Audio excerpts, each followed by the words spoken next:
Hi there, guys. Well, welcome back. We're working towards 4C in this exercise. We've already done some work on limits. We're just going to take them a little bit further. We're going to define our horizontal and vertical asymptotes in terms of limits, what they're calling here infinite discontinuities. We're also going to do that with asymptotes which are not necessarily horizontal or vertical, so ones which could be straight lines, in other words, ones which are at a slant or oblique asymptotes. And then later on towards the end of this, just before the exercise, they also talk about the algebra of limits as well. And so how we can play around with algebraic functions and bringing limits inside and outside of algebraic functions and see how that works. So we can then work with limits in our algebra. Okay, so let's get rid of me. And so, first of all, they're talking about these infinite discontinuities. I mean, they basically mean horizontal and vertical asymptotes. And they're saying, well, have a look at this graph here.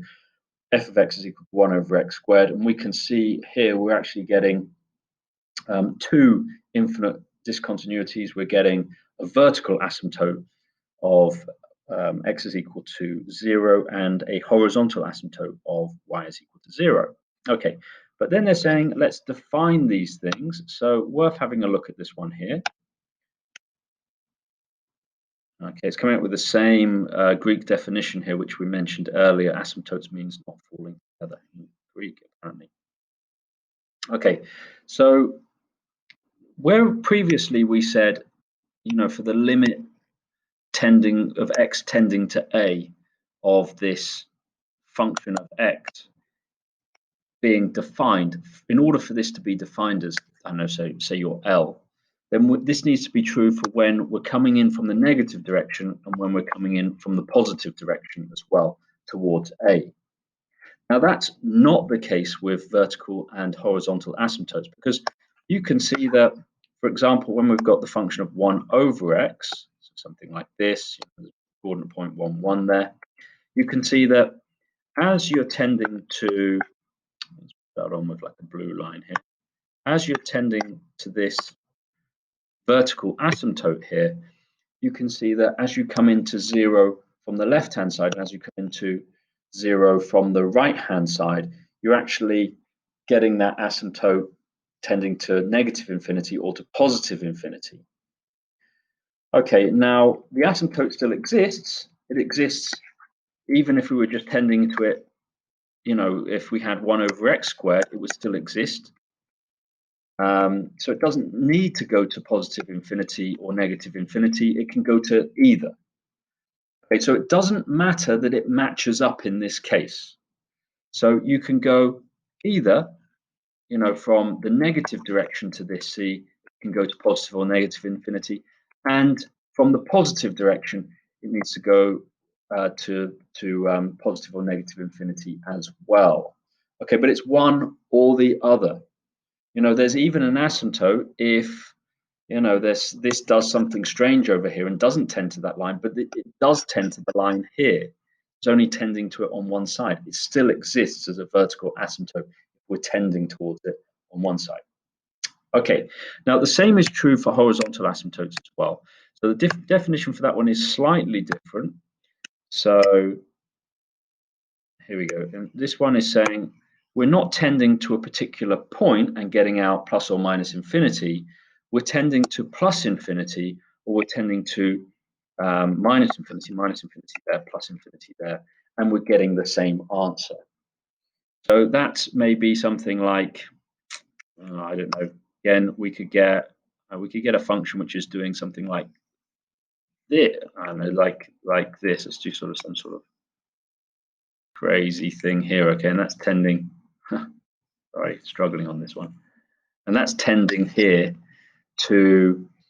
When we tend to positive infinity, it's tending towards k. In this case, it's tending towards 0.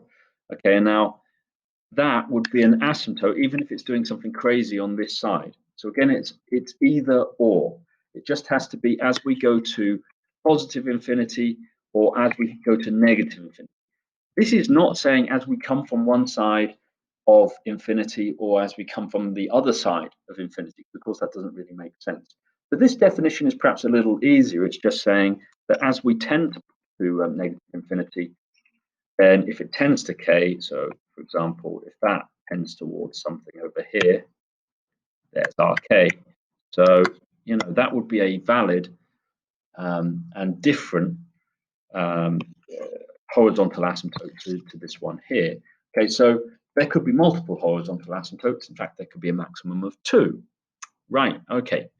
So let's look at the question then. Make that a little smaller, and it says, sketch this graph.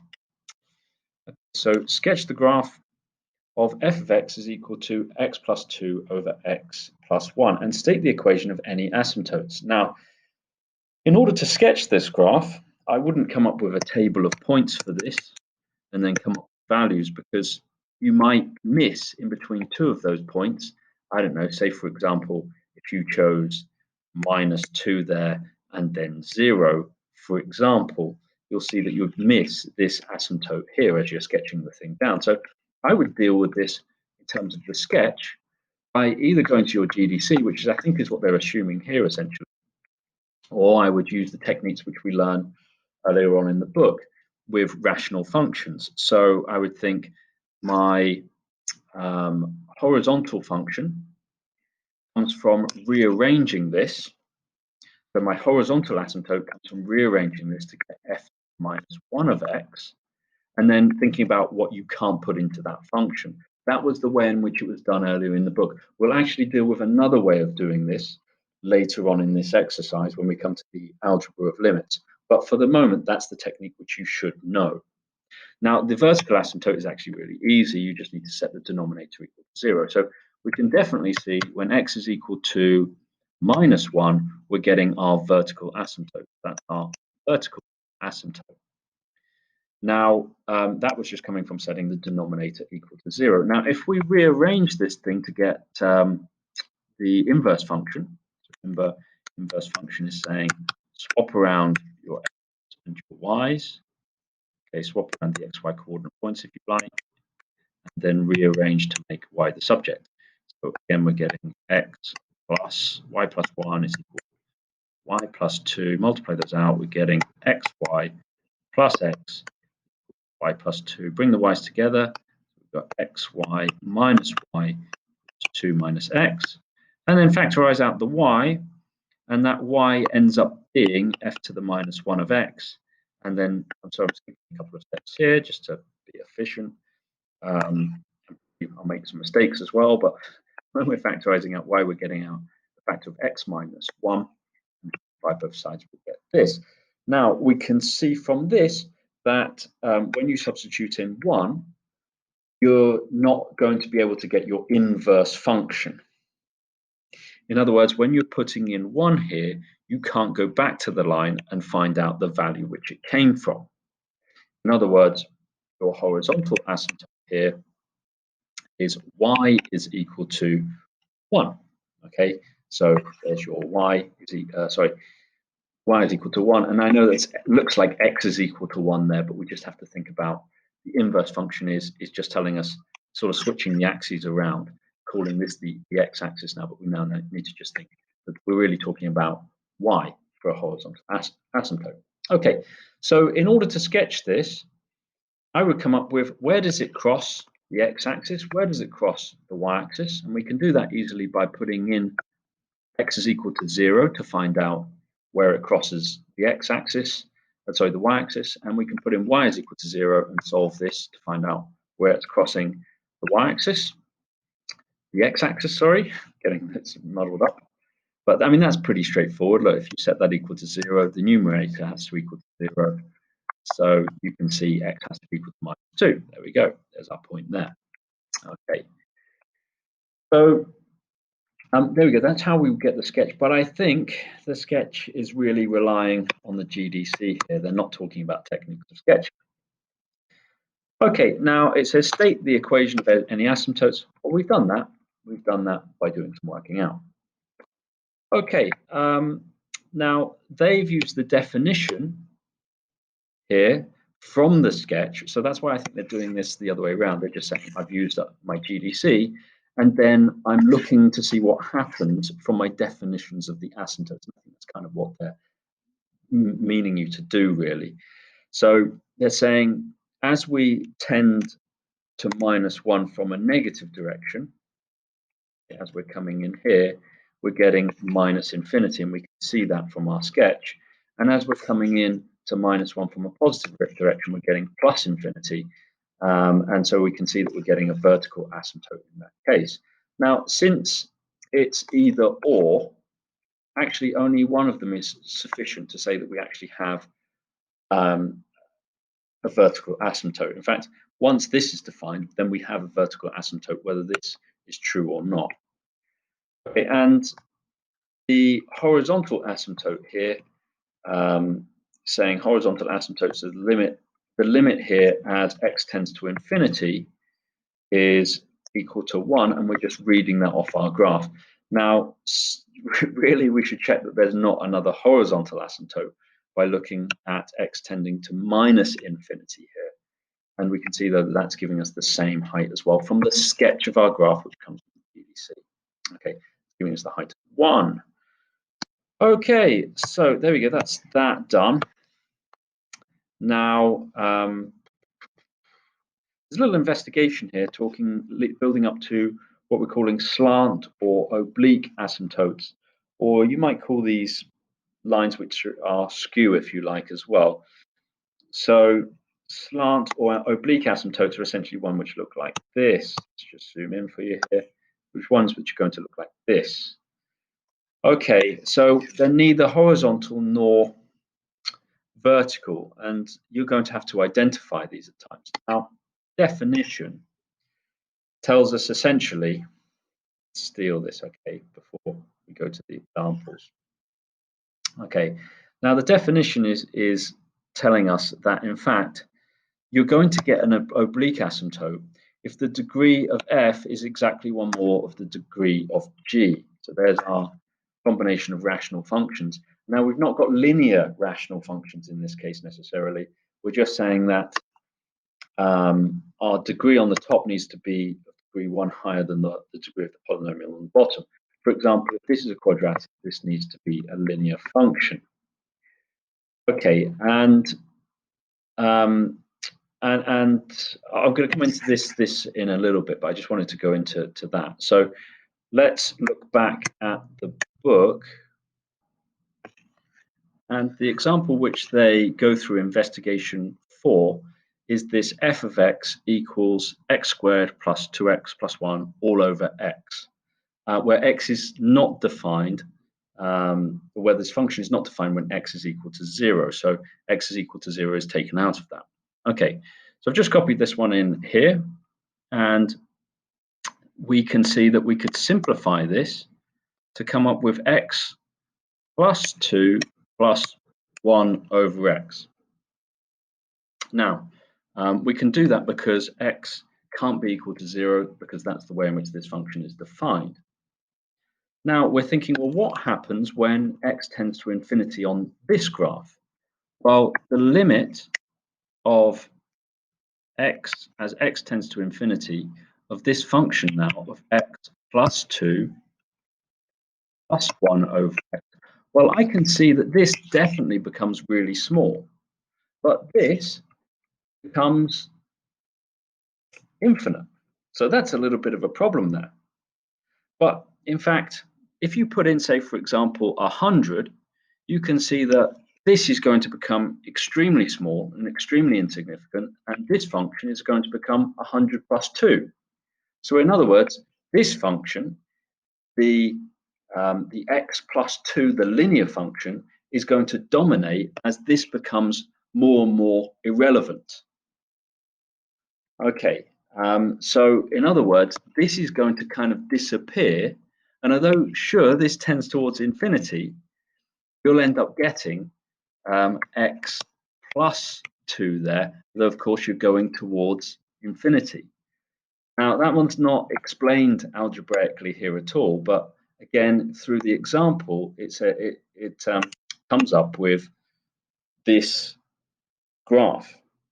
Okay, and so there's not an algebraic proof here, but you'll notice that this x plus 2 is our quotient, if you like, when we divide throughout by x, and then we're going to get a remainder of 1 which is yet to be divided by x. So in other words, we're tending towards our quotient. And in this case, as long as the power is 1 greater than the power on the bottom, the highest power there, so the degree of this is 1 greater than this, then we will get a linear asymptote. And we're only interested in linear asymptotes, so we can only ever deal with this when we've got a power here which is 1 higher than the power here. So let's recap this from actually looking at the little statement which they've got here. Okay, and the statement is saying that an asymptotic line is neither vertical nor horizontal, but at an inclination to the x-axis, and it's called a slant or an oblique asymptote. And if we have a rational function, and again, where we have two polynomial functions, and the degree of f is exactly 1 more than the degree of g, then when we do the division, so this here, p of x is equal to f of x over g of x, you'll end up getting your quotient, but they're calling that now the line of the asymptote, so now they've switched it to L, plus your remainder, which is yet to be divided by g. Now that's exactly the same as what we were doing before with our division of polynomials, but except for we were usually writing this one down as f of x is equal to our divisor times by q of x plus r of x here. That's the same as this thing down here. Okay, well, again, if we look back at that function, our function that we were just looking at was f of x is equal to x squared plus x, so plus 2x, and then plus 1 divided by x. Now, it wasn't defined when x is equal to 0, so that was taken out of the function, so we can divide by the x. So we're getting here again our x plus 2 plus 1 over x. You can see there's our line of our asymptote, and this is our remainder divided by g of x. Now, you can do exactly the same here using your Horner's algorithm, or synthetic division, in other words, or you can do this using long division. Get the same answers. Okay, if you didn't see easily how to divide throughout by x there, if you divide throughout by x here, you'll get exactly the same thing. You know, x times x is x squared, x times 0. This is like a plus 0 there, giving us 0x. Take this 2 away, gives us 2x. X into 2x is twice. I mean, doing something quite obvious here, really, right? And so 2 times by the expression at the front is this. We're bringing down the plus 1. There's a plus 0 there. Take them away, we're left with 1. Same thing, right? Here's our quotient. Here's our quotient. Here's our remainder. And that remainder is yet to be divided by x, because that's where we stopped. Okay, right, so let's look at an example then. So let's look at example 6. Okay, and it says sketch the graph of f of x is equal to x squared plus 1 over x, where x is not allowed to be equal to 0 here, so that's taken away from this function to enable it to be a function. It's taken away from the domain, and showing clearly any asymptotes. Okay, state the equation of the asymptote.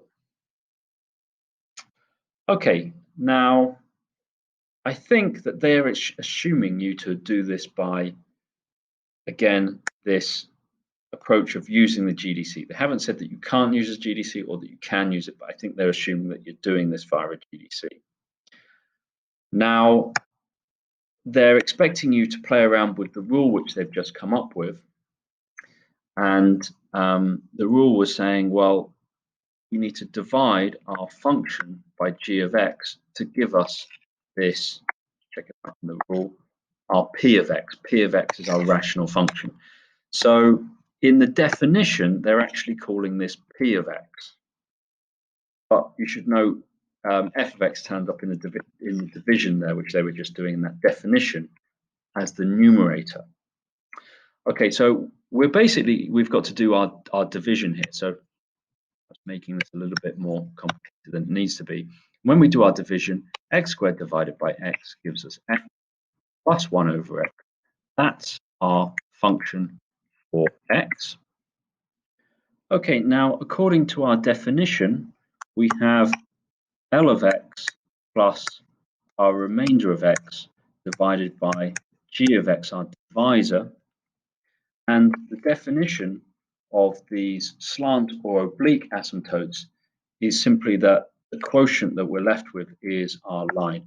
So we've got L of x there is equal to x. Okay. Right, so we're using that definition, and that definition that we came from was not necessarily proved. Okay, so that's something which we're using here. We're not actually proving things, whereas previously we were proving using limits, or that's where we're going to be going next, to be proving using the algebra of limits, proving horizontal and vertical asymptotes. But this was just a definition which we are using. And you can kind of make some sense of it, as I made sense of it as well, but it has not been proved here. Okay, in terms of actually sketching the graph here, I think that they mean for you to come up with this from your GDC. And remember in the cases previously, like in the last example from the previous exercise, when we were dividing by x, it could be that you have continuous function if the limit as you're tending to, in this case, let's steal this thing here, see what I'm talking about. It could be that this and this are tending to the same number, and if we only defined a point when x is equal to 0 as well to make a piecewise function, then potentially this function joins up and we can make one entire continuous function. So it's not necessarily obvious that this is going to be a vertical asymptote here. However, you can definitely come up with very small values of x to see that you're tending to positive infinity and negative infinity there in order to sketch this, if you needed to sketch this without a calculator. So what I'm saying to you there is, if they're just asking you to come up with a sketch, then I would just put in, 0.01 there in for x and see what happens. Are you tending towards a number, or are you tending towards infinity there? Okay, so there's a sketch of your graph. And once you realize that you're tending to infinity there and that you're tending towards this line here on both sides, so tending towards that line as you go to plus infinity there and minus infinity there for x, then you can quite easily see how to put the graph in as well. You might want to come up with a particular coordinate point to see quite how closely in this comes. And so they're just putting in the coordinate point 1, 1, I think. So 1 squared. 1, 2, yeah. So 1 squared plus 1 divided by 1 gives us 2. So there's a nice easy point that you could put onto your graph as well. Okay, so now we go on to the algebra of limits, basically, or what they're calling the properties of limits here. And this is pretty important, this stuff here, but also relatively obvious. Okay, so let's just take these. Let's talk through a couple of these things here. And so I don't know if they're saying what's the limit of this function and what's the limit of two functions put together, then as you tend to infinity, then that's going to give you the limit of one plus the limit of the other. Okay, so what are we talking about here? We're saying, well, what happens if we add a function together which is maybe tending towards, I don't know, tending towards 2, y is equal to 2, and then if we add that with a function which is tending towards 3, then you can see that as you tend to infinity, the thing that you're tending towards on one function just needs to add together to the thing which you're tending towards on the other function. That's kind of pretty intuitive there. They're just defining this one as well. So in other words, the limit of fx plus the limit gx, all put inside those brackets for some x tending towards infinity there, is giving you the limit of fx plus the limit of gx. Sorry, limit of gx. It's scruffy here. In other words, we can just split this thing up. Okay, that's going to be your L1 plus L2. Sorry for being super scruffy. Now, obviously, that works for negative as well. And likewise, as you're tending to infinity, this is also the case when f of x and g of x times by each other. Again, if you're tending towards 2, and if you're tending towards 3, then as you tend towards infinity, when you're timesing those two functions together, you'll be using numbers which are 2 and 3, or almost 2 and 3 together, so you'll get almost 6. It's the same as this thing here. Now, again, that essentially means that if you're getting a combination of functions, a product of functions here rather, and you're tending to infinity, then you can split that up into the limit of f of x and the limit of g of x. Sorry, being super scruffy. Okay, so we can split this thing up essentially. Likewise, we can do that with division as well. But so long as the limit of the second function there is not equal to 0. Okay, that's important because obviously if you're getting a 0 as we go towards infinity, then dividing by 0 is not going to give you a defined answer. Okay, and obviously if we do this multiple times, so if we do, f of x plus f of x plus f of x, well, we can just keep splitting those up. So they're saying we've got k lots of f of x or k lots of L1 as we go to positive or negative infinity. Okay, and with the last one as well, if we have f of x repeated many times, that's essentially just the repetition of this. So if we have f of x, f of x, f of x, that's going to give us L1 to the power of 3. Well, that's exactly what's happening here. We're just saying that this can be done many times over, and in fact, it's also true when we have rational powers as well, provided that the rational power is real. Okay, so we need that limit to be real. And we can think that, for example, if we had a limit of -1 as L1, then if we're doing, to the power of a half, that wouldn't give us a real number. So we're expecting to have real numbers as our limits here. Okay, or at least real numbers as the powers of our limits, sorry. So this also holds true when x tends towards c and c belongs to our real numbers. These properties also hold true when we're finding our limits as x tends towards c. Okay, now, so they've said for x tends to infinity there, and they're saying, well, actually, this also holds true when you're getting answers for c. So as x tends to c. Now, I haven't talked about that in terms of those graphs. And we're saying, well, one of them is like this and one of them is like this, and maybe our limit tending to infinity is equal to 2. But here they're talking about tending to c at some other point. They're not talking about a vertical asymptote here. They're talking about tending to c. So in other words, the limit exists and that we're coming to either side. In other words, that we're tending towards a particular number coming from either side, not necessarily having c defined. So this maybe is not a continuous function, but it's saying that the limit exists. Okay, I'm overworking that one. Okay, it's just that this also exists when we're tending to some c in the real values in the real domain as well. Okay, right. So there we go.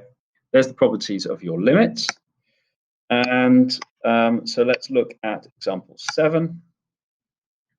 Okay, so it says find the horizontal asymptote of f of x is equal to x plus 1 divided by 2x plus 3. Now, you could use your technique of finding the inverse function here, but we're not. We're actually going to use the laws of, or the properties of our limits. So what we're going to do, though, is this kind of trick to start off with is we're going to divide everything on the top row by x and everything on the bottom row by x, on the denominator by x. So we're going to do this. And we're not changing the function there, we're just dividing the top and the bottom by x. Okay, and because we're trying to find the horizontal asymptote, that's then saying, well, we need the limit as x is tending to infinity. Okay, so we've got that, and I'm just aware there actually that we're talking about dividing by x, and x could be equal to 0, and I'm just sort of scratching my head and thinking, well, how do we get around that? Well, we're not interested in the numbers near to where x is equal to 0 there, so we're not dividing by 0 in any case. We're tending to infinity here, so that's okay. So as we're tending to infinity, we're then getting limit of this thing here, x tends to infinity, of 1 plus 1 over x over here 2 plus 3 over x. Now, using our laws, or our properties rather, we're getting x tends to infinity. There shouldn't have been an equals there. And then we can then split this up into say, well, that's the limit as x tends to infinity for the top part. Okay, divided by the limit as x tends to infinity for the numerator as well. So plus 2 over 2 plus 3 over x. Okay, there we go. Then, of course, we can split that up further again. We can say, well, that's the limit as x tends to infinity of 1 plus the limit as x tends to infinity of 1 over x divided by, similarly,